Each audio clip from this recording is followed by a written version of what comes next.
Okay, so let's say you're playing in a tournament game, you get to this position as the white pieces, and the black pieces just captured on f3.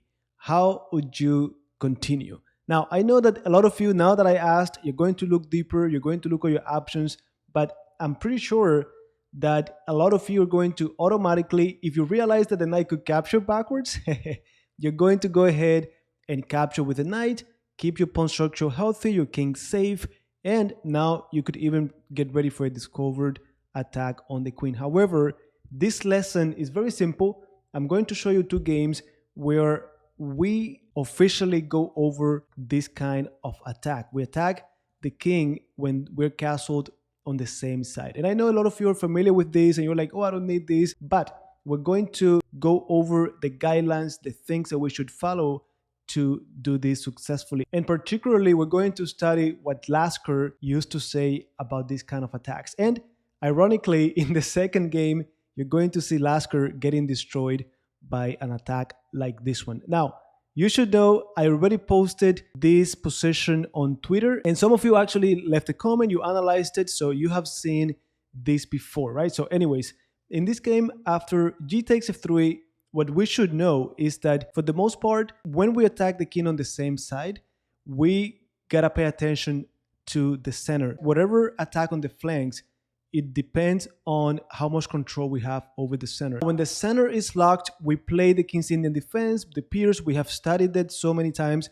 We know that if locked, then we attack on the flanks. And we've talked about the pawn structure aiming at where we should expand. Also, if the center is unstable, it makes it easier for us to attack as well. Now, the main three things that we got to keep in mind is that when we do these kind of attacks, we gotta have more pieces, more attackers than they have defenders. We also have, according to Lasker, we have to make sure that we find routes for our pieces. For example, in this position, I need my knight, my queen to go from bishop and rook, to go from the queen side to the king side. Now, when the center is unstable, again, we find easy routes to transfer over. And then finally, Lasker talked about this concept of effectively using our resources. So we gotta make sure that we do not run out of pieces. We gotta make sure we do not run out of energy as well. So with that said, let me show you how this game continued. And after g takes f3, we have bishop f6. The black pieces also know about this, so they're gonna try to bring pieces to defend their king. So after bishop f6, we have knight e4. And guys, this is another, now that I see this move, this is something else. We cannot pretend to be good at attacking our opponent's king if our tactics are weak. We have to always be alert for tactics that will allow us to get to that side of the board, right? Like right now we're doing knight e4, getting to the king side, but I'm doing a discovery on the knight. So forget about taking on e4, because now we have bishop b4, and notice that we're hitting the rook. We have our rook on the same file as the queen. So there are always little details that we have to be paying attention to. Now, again, after knight e4, we got knight d5, then knight e2. Notice how all of our pieces are transferring to the king's side, little by little. Then knight d7, the black pieces are doing the same thing. And after king h1, the plan is pretty simple. Again, I know that a lot of you, probably the first move that you do after g takes f3 was bringing the king over, bringing the rook. But again, it's not one thing. We have to pay attention to different components that will lead to a successful attack. So king h1, we all know what this is for. Then rook c8, black pieces are trying to create something on the queen side, activating the rook, and probably they're even underestimating the white attack on the king side. So now rook g1, of course, putting pressure through the g file. Only way to sort of neutralize that rook is by playing g6.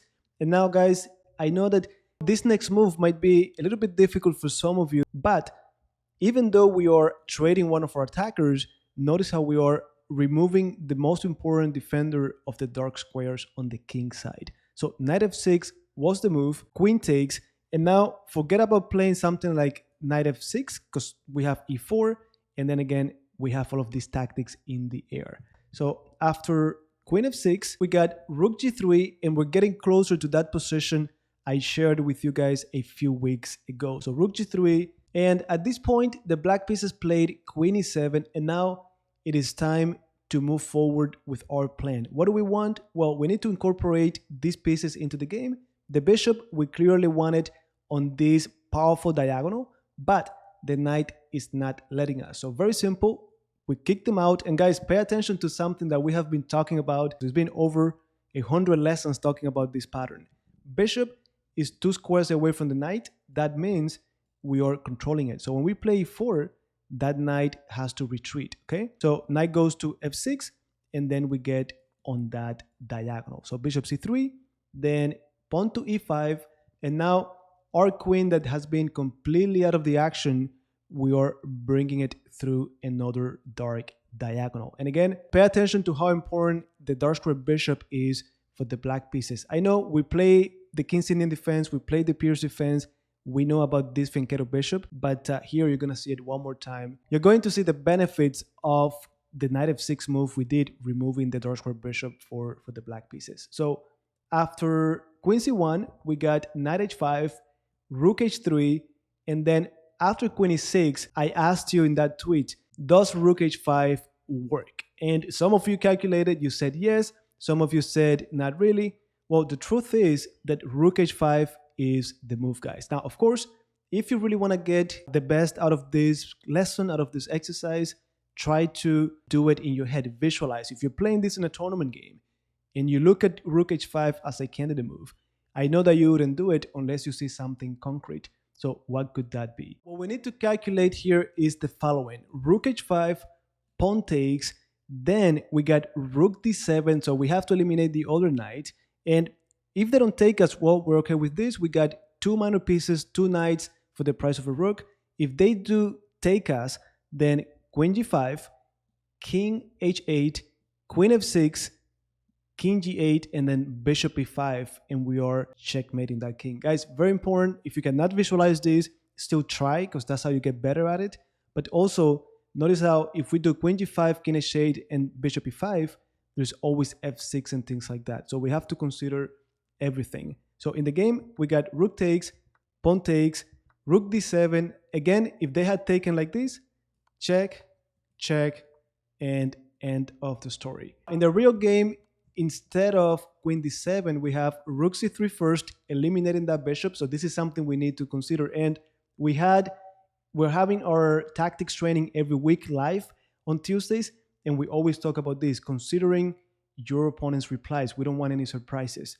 So after rook c3, we have knight c3, queen d7, queen g5 check anyways, and then after the same maneuver, queen f6, king g8, we got knight d5. We don't have the bishop, but now the knight is ready to jump over to e7. Also, if they did rook e8, actually, after rook e8, we got queen g5, and now look at that square. So king h8, knight f6, forking these 2 pieces. Yes, they can put us in check on d1, but even with that, guys, we are hitting the rook. They cannot even come to g8, and queen h6 is in the air. So in the actual game, we had queen d8, queen h6 threatening mate, but then after queen d1, king g2, rook g8, knight takes, king takes, we get to this queen and pawn endgame. Now, guys, if I show you the if I show you the engine, the evaluation, you're going to see that this is completely winning for the white pieces. So this is 209, and this is another thing that we have talked about. Many times we go and attack, and our opponent either gets checkmated or they could give us some material to slow down, to release the pressure, and that's okay. We take the material they give us. It could be 1 pawn, 2 pawns, a minor piece, an exchange, and we go to an endgame. We simplify the game.